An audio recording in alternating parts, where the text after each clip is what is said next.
안녕하십니까, 이동환 TV입니다.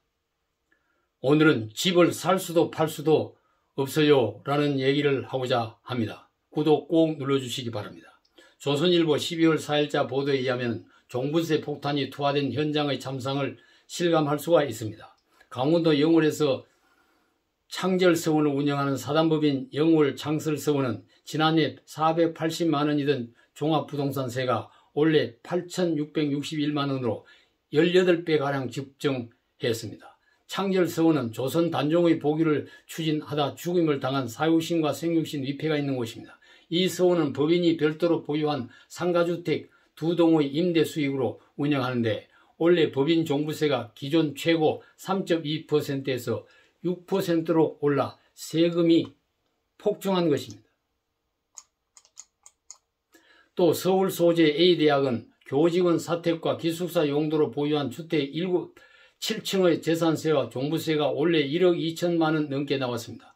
모두 다세대 주택에서 시세는 비싸지 않지만 법인 소유인 탓에 종부세 최고 세율 6%가 적용되었습니다. 수도권의 한 교회는 지난해 한 푼도 안 냈던 학사관의 종부세가 올해 6천만 원 넘게 부과됐습니다. 정부가 법인세의 종부세율을 대폭 인상한 여파로 학교와 종교단체 같은 비영리 법인까지 세금 폭탄을 맞고 신음을 하고 있습니다. 상당수의 법인이 직원 복지나 운영비 마련을 위해 집을 소유한 것으로 투기와 거리가 멀지만 부동산 투자로 돈을 버는 법인과 같은 세율을 적용하고 있는 것입니다. 충북 청주시 내수업 소다마을을 운영하는 공동체 법인 소다다양의 종부세가 지난해 512만원에서 올해 8,563만원으로 급증했습니다. 충북 보원의 한 영농법인도 작년까지 종부세를 내지 않았는데 올해는 법인 앞으로 4,800만원이 부과됐습니다. 서로 돕고 잘 살아보자고 마을 공동체 법인을 만들었다가 정부가 투기꾼으로 몰아서 세금 폭탄을 투하하고 있다는 것입니다. 과다한 종부세 폭탄을 맞은 시민들의 분노가 폭발하고 있습니다. SNS상에서 퍼지는 불만의 소리는 심각합니다. 조상으로부터 물려받은 집 한 채에 살고 있는데 무슨 죄가 있다고 세금 폭탄인가. 종부세 중과에 세금 낼 돈도 없고 팔자니 양도세 내고 남는 돈으로 살기도 어렵다. 개인 재산을 정부가 강제로 회수하려는 것은 공산주의나 사회주의 국가에서 하는 짓이다. 정부가 부동산 정책 실패로 부동산 가격을 올려놓고 올랐다고 중과세를 하는 건 말이 안 된다.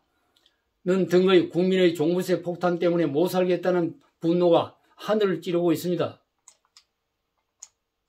정권이 대통령 선거를 100일 남겨놓고 이런 무리수를 밀어붙이는 속성이 무엇일까요? 소수의 가진 자의 재산을 거두어 다수의 못 가진 사람들에게 나누어주자는 계산을 한 것 같습니다. 선거는 다수결의 원칙에 따라 당락이 결정됩니다. 표계산을 했겠지만 국민을 무식하게 보아서는 안 됩니다. 세법을 강화해 거두어들이고 복지법을 만들어 가난한 계층을 지원하다 보면 회복 불능의 폐단에 직면합니다. 정부는 점점 비대해지고 국민은 점점 정부에 의존하게 되고 국민의 자유주의는 자주어지는 약화됩니다. 공산과 사회주의 국가가 프롤레타리아 혁명을 단행한 후에 결국 망하게 된 이유가 거기에 있는 것입니다.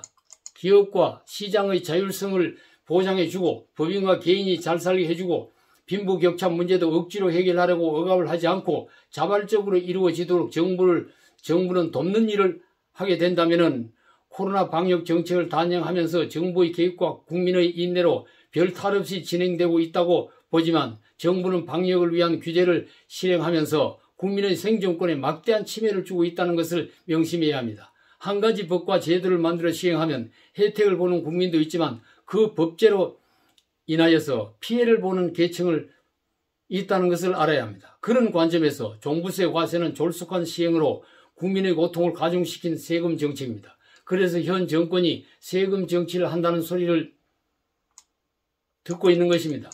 만약 가진 사람들이 세금 폭탄을 견디기 힘들어서 부동산을 처분해야 하고 사회적 활동도 못하고 타국으로 떠나가는 사람이 늘어난다면 국가 발전에 도움이 될 수 있겠습니까? 정부는 부동산 정책을 실패하고 세금 폭탄으로 죄 없는 국민에게 고통만 준다면 국민적 저항에 직면하게 될 것입니다. 정부가 종부세에 대한 반발, 여론이 극심해지자 공익법인에 대한 세율 특혜 적용 신청을 받는다고 합니다. 종교단체와 교육기관 등 공익법인에 대해 1주택자와 같은 세율을 적용한다고 하는 것입니다. 큰 사고가 났는데 임시조치 땜질식 처방을 할 것이 아니라 근본적 세금 제도를 재검토해야 하는 것입니다. 여야 대선 후보도 민생과 직접 관계가 있는 세금 제도에 대한 전면적 개선책을 공약으로 내놓아야 할 것입니다. 국민은 방역 때문에 고통을 겪고 있습니다. 국민은 경제적 생활에 압박을 받고 있습니다. 여러 가지 국민이 고통을 당하고 있는 상황에서 국민에게 그 고통을 가중시키는 정책을 계속 밀고 가려 해서는 안 될 것입니다. 감사합니다.